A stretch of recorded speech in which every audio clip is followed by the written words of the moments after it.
श्रीगौरी वक्त्रपद्मार्का श्रीविघ्नेशा गजानना उत्तिष्ठ सुरसम्पूज्या त्रैलोक्यं पालनं कुरु श्रीगौरी वक्त्रपद्मार्का श्रीविघ्नेशा गजानना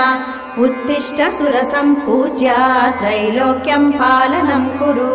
उत्तिष्ठोत्तिष्ठ हेरम्बा उत्तिष्ठ गणनायका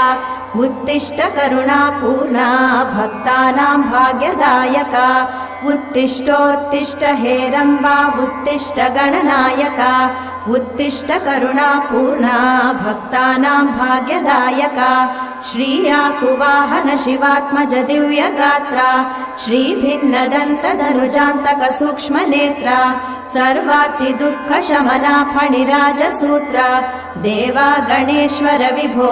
तव सुप्रभातम्।